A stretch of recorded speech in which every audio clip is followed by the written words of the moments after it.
Bom dia, Manaus. Bom dia, Amazonas. Está no ar, para Manaus e para todos os municípios, o programa Panorama Jurídico.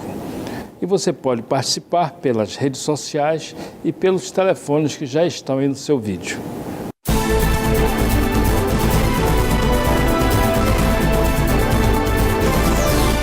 A dignidade da pessoa humana encontra na família o solo apropriado para florescer. A ordem constitucional dá-lhe especial proteção, independentemente de sua origem.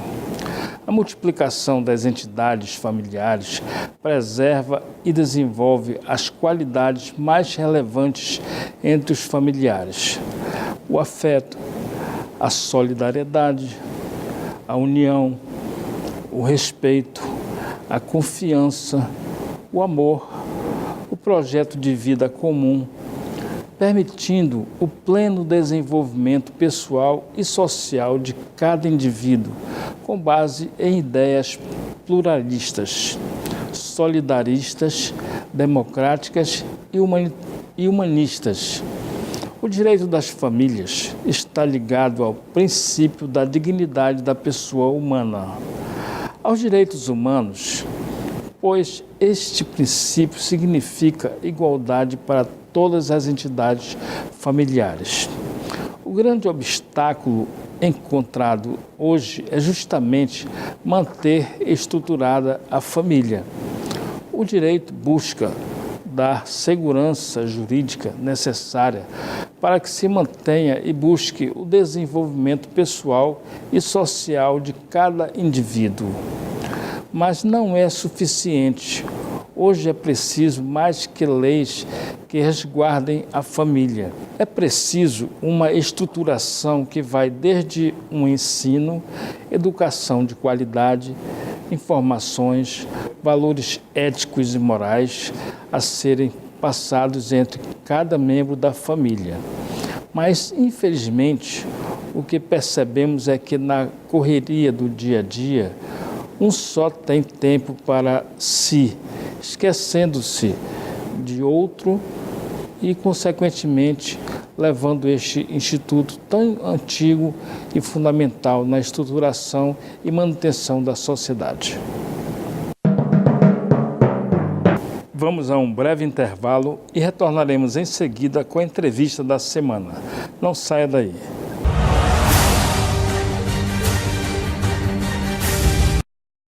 O que tem de bom para amanhã tá aqui. 3 da tarde, superação aos desafios da natureza e história de vida. 4h10, a família Buscapé toma conta da sessão livre. Logo depois, se rolou nos gramados, vem parar no terceiro tempo. Em seguida, é hora da gargalhada, sorrisos. E às 9h45 da noite, é a vez dos malucos do Pânico na Band, ao vivo. Amanhã, bom mesmo é ficar na Band. Chegou o que você precisava para sorrir. A CEL Clínica Estética Oral Glória Andrade oferece um dia destinado a tornar os seus dentes mais brancos e perfeitos. O Clareamento Day. O clareamento de dentes é um dos procedimentos estéticos mais procurados hoje na odontologia. No evento Clareamento Day, serão realizados procedimentos como o clareamento dental a laser,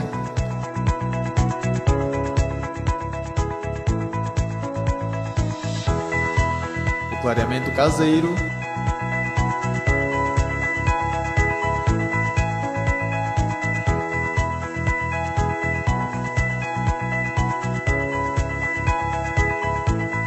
e o clareamento interno.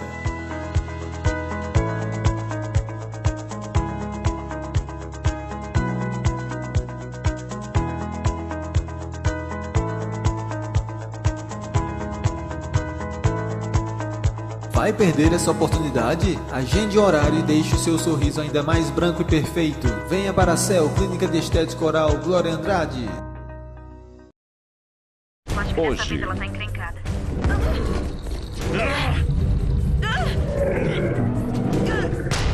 Crimes sinistros. Estrangulada como as outras. Mãos pra cima. Steven Seagal entra em ação. Vão ter que cuidar disso. E põe sua equipe para trabalhar até descobrir quem é o assassino em série.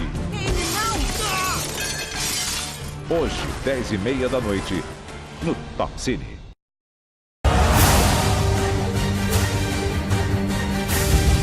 Sejam bem-vindos de volta ao programa Panorama Jurídico.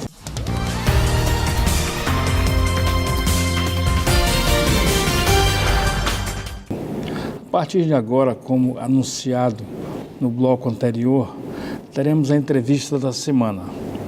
E o nosso entrevistado de hoje é o juiz de Direito do Tribunal de Justiça do Amazonas, Dr. Gildo Alves de Carvalho Filho. Ele é graduado em Direito pela Universidade Federal do Amazonas, juiz titular da 8ª Vara de Família e Sucessões da Comarca de Manaus, foi delegado de polícia e é coordenador no Núcleo de Conciliação das Varas de Família da Comarca de Manaus. Foi membro na comissão do concurso público para cargo de juiz de carreira do Tribunal de Justiça do Amazonas. É coordenador do Centro Judiciário de Soluções de Conflitos do Polo Avançado. Foi também coordenador do projeto Justiça Itinerante e atualmente é titular da 8ª Vara de Família. Juiz coordenador do Núcleo Permanente de Mediação e Conciliação do TJAM. É professor também da Escola Superior da Magistratura do Amazonas, vice-coordenador e professor da Escola de Aperfeiçoamento do Servidor do TJAM. É também mestre em Mediação e Negociação pela Universidade de Kurt Bosch, na Suíça. Bom dia, doutor. Quase que eu não consigo terminar de ler o seu currículo. Parabéns. Muito obrigado. Bondade sua. Qualificação muito legal. Doutor, atualmente o país passa por uma crise muito severa. Todos estão sofrendo com essa crise, como nós sabemos. Então, eu gostaria de saber se o senhor está trabalhando dobrado com relação às pessoas que estão atrasando a pensão alimentícia, porque realmente, a partir de 18 de março de 2016, entrou em vigor o novo CPC, que deu mais ferramentas para o juiz cobrar o devedor dos alimentos, colocar o nome no Serasa, no SPC, inclusive outras medidas coercitivas, além de que também pode prender o devedor dos alimentos. O senhor poderia me dizer se está havendo realmente um índice de inadimplência muito grande por consequência dessa crise que o país está passando? Bom, meu amigo Eliezer, primeiro é uma honra muito grande poder vir aqui compartilhar de sua companhia e poder estabelecer uma comunicação bastante eficiente e efetiva com o seu público, sobretudo com essa população que necessita de acesso ao Poder Judiciário e ao conhecimento jurídico de suas questões, né? Diante dessa sua indagação da crise, inegavelmente a crise econômica gerou um aumento da inadimplência de pensão.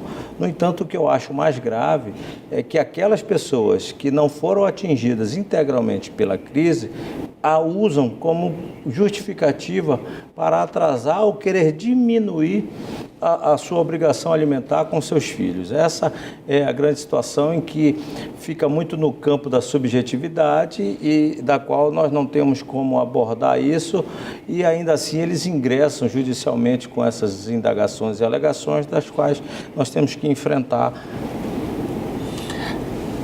Eu lhe pergunto, esse método da prisão, o devedor dos alimentos, está sendo muito utilizado, ou o senhor entende que uma forma mais pedagógica, como colocar no SPC, no Serasa, é um método mais eficiente para ter o retorno desse devedor dos alimentos?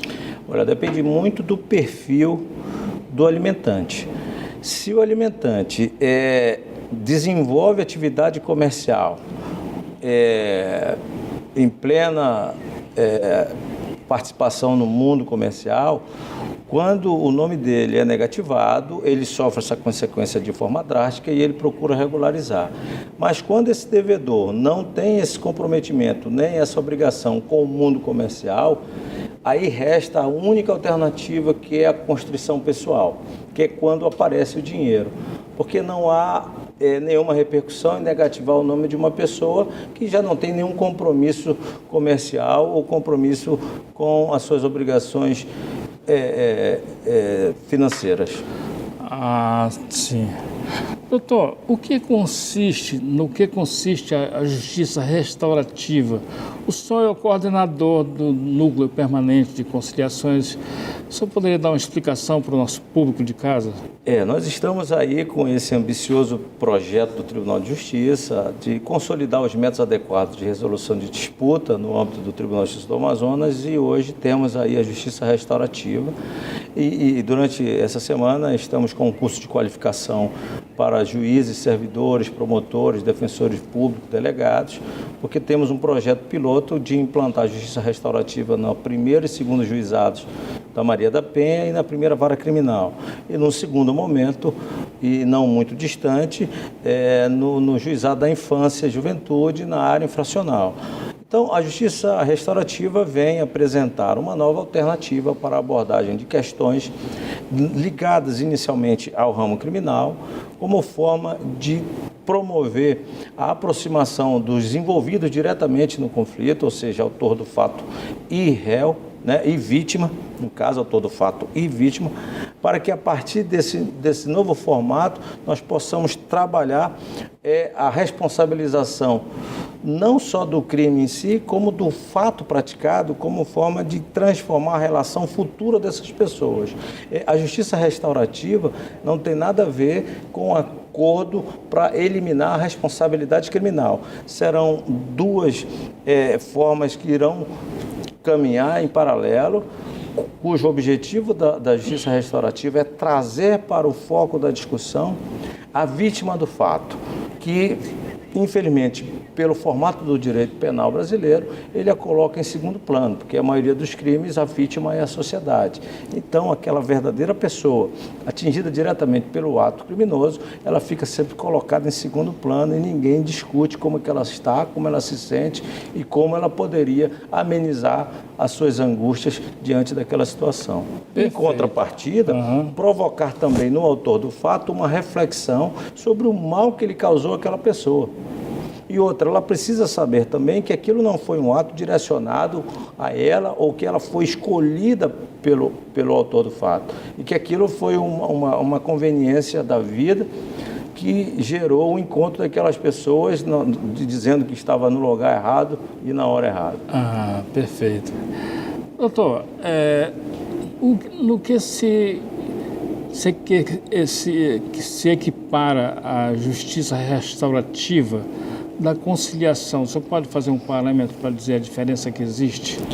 São institutos inteiramente distintos, ela não tem o objetivo de promover uma conciliação no formato do Instituto da Conciliação prevista no Código de Processo, esse velho instituto que nem sempre o Poder Judiciário utilizou adequadamente, e agora ele vem dando uma nova roupagem, utilizando uma linguagem e uma ferramenta que visa aprimorar esse instituto como forma de suavizar a relação das pessoas no Poder Judiciário. Então, a justiça restaurativa até visa uma composição, mas uma composição em paralelo à questão jurídica, que é a restauração da relação entre aquelas pessoas que estão diretamente envolvidas ao fato e, consequentemente, em relação à relação que desenvolve no meio social.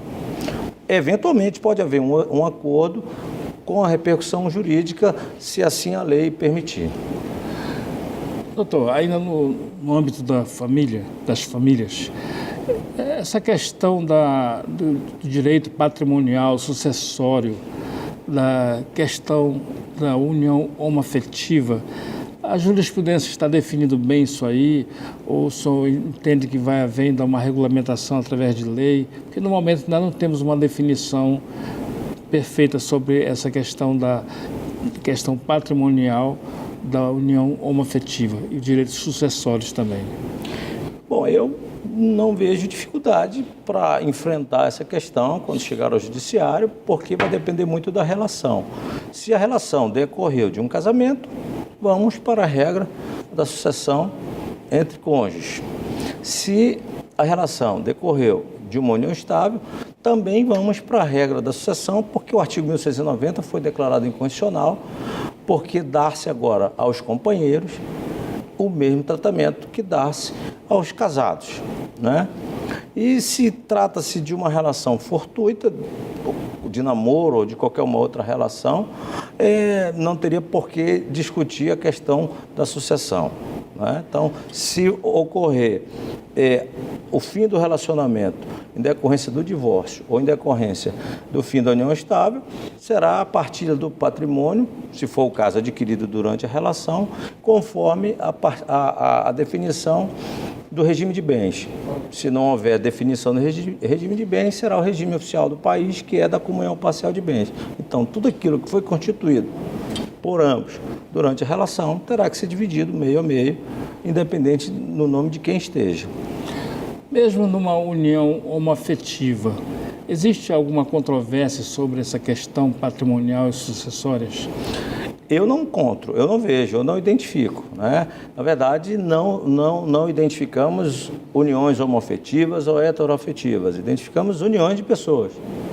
Então, não há por que gerar essa dicotomia. Não existe o mesmo entendimento. O mesmo entendimento, sim. União homoafetiva, pessoas heteroafetivas, sempre o raciocínio é o mesmo. O raciocínio é o mesmo, sim. Certo.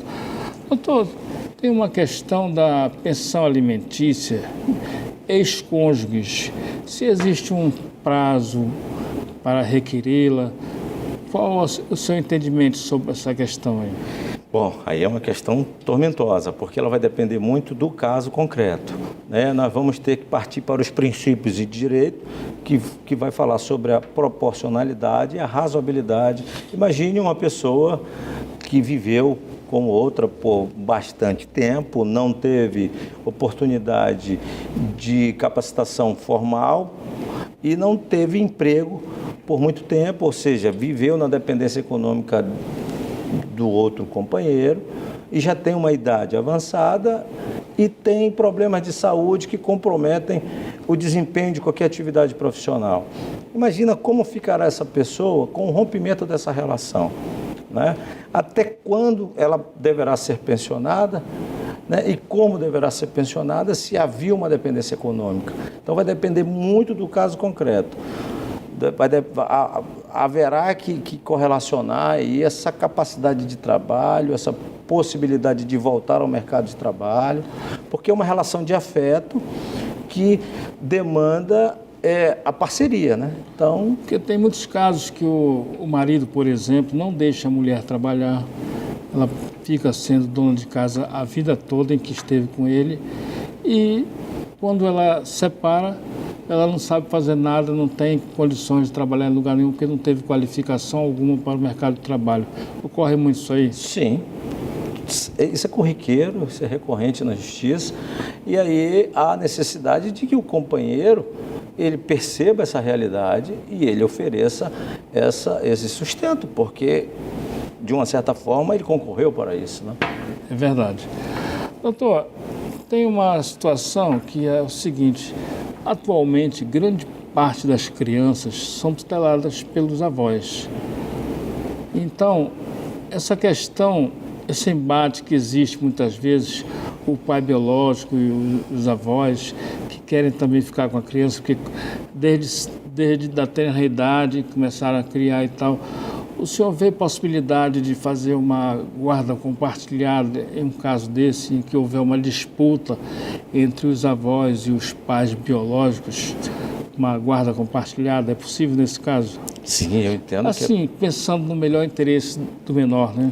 Sim, eu entendo que é perfeitamente possível estabelecer uma guarda compartilhada com os avós, até porque há um grande número de famílias cuja cabeça da responsabilidade econômica e de afeto parte dos avós, né? E ocorrem situações também que, ao falecimento de um pai ou de uma mãe, onde aquelas pessoas viviam na mesma casa com os avós e eles estabeleceram relação de afeto com os netos, do qual seria injusto retirar dessa convivência.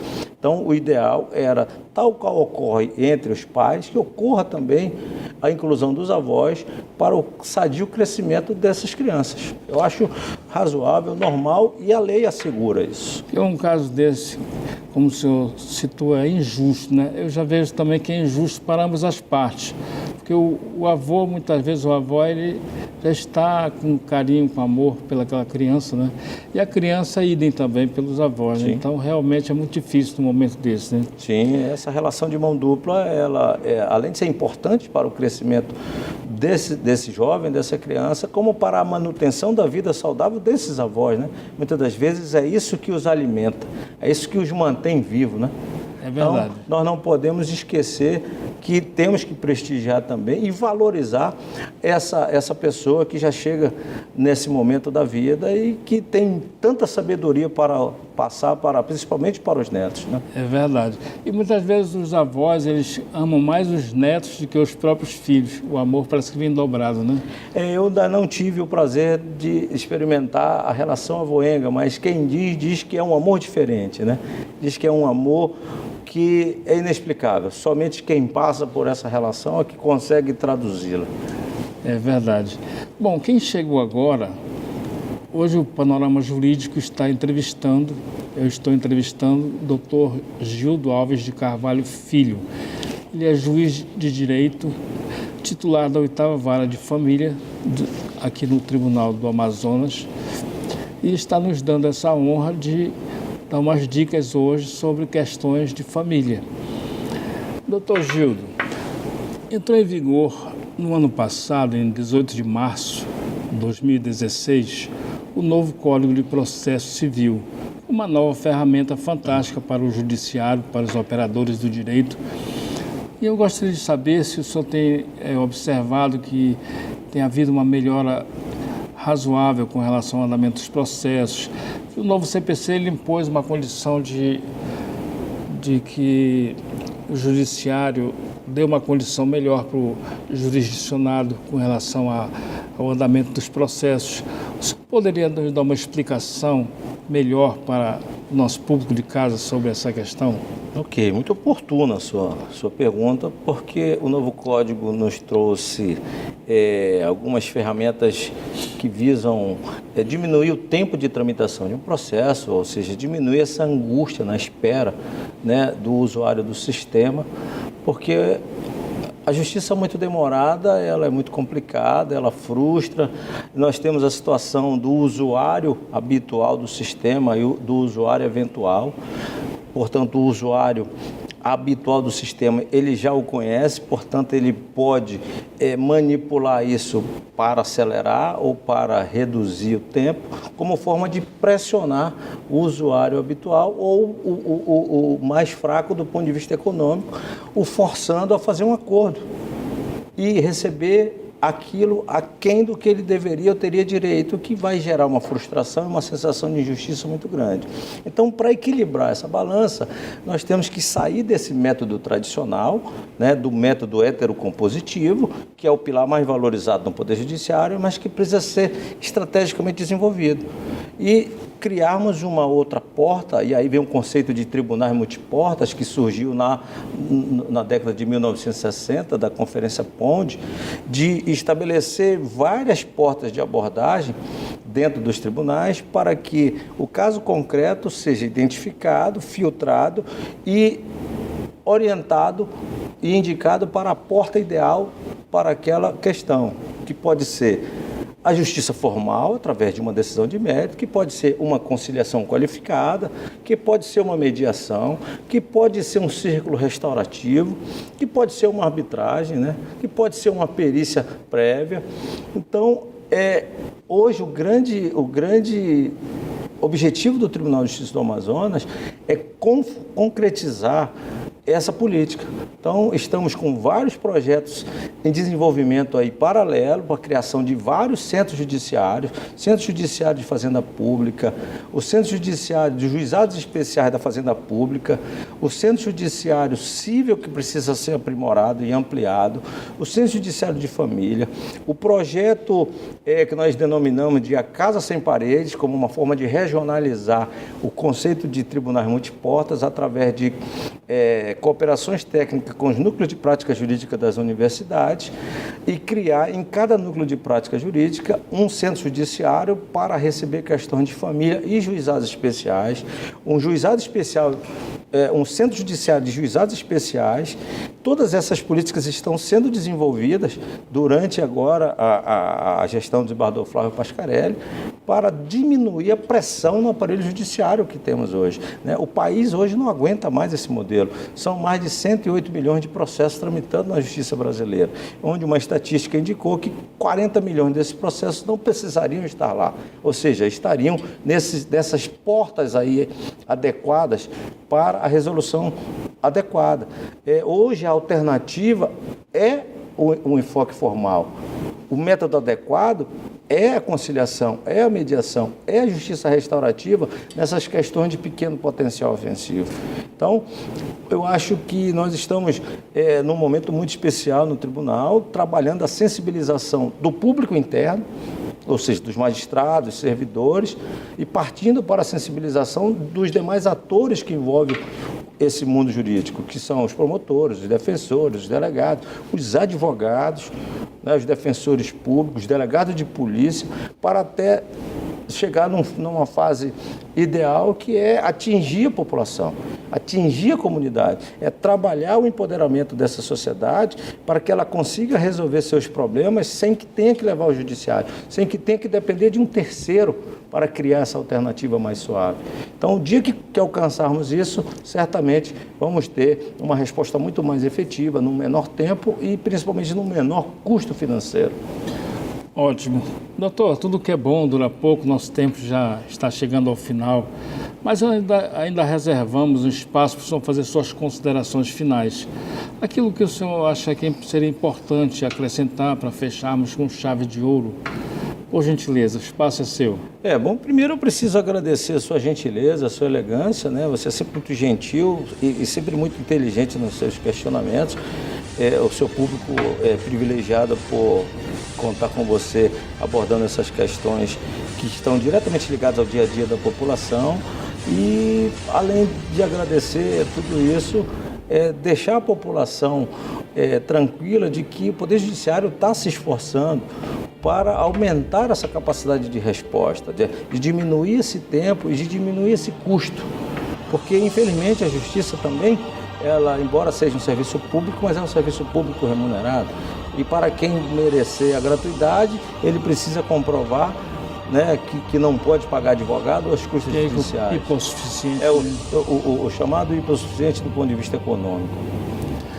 Ok. Doutor Gildo, mais uma vez, muitíssimo obrigado pela sua presença. Sabemos que o senhor é muito ocupado, mas dispor de um tempinho para vir aqui nos dar essa aula de direito. Eu tenho certeza que o público de casa está maravilhado com tudo isso.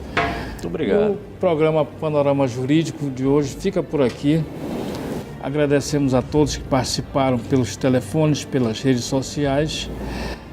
E se você chegou agora e não teve oportunidade de assistir a entrevista, a belíssima entrevista com o doutor Gildo Carvalho, você pode acessar no portal do Holanda, lá no meu blog, que o programa vai estar completo lá no YouTube. Na minha página você pode linkar lá através do portal do Holanda, que você vai então assistir o programa completo no YouTube. Tenham todos um excelente final de semana e até o próximo programa.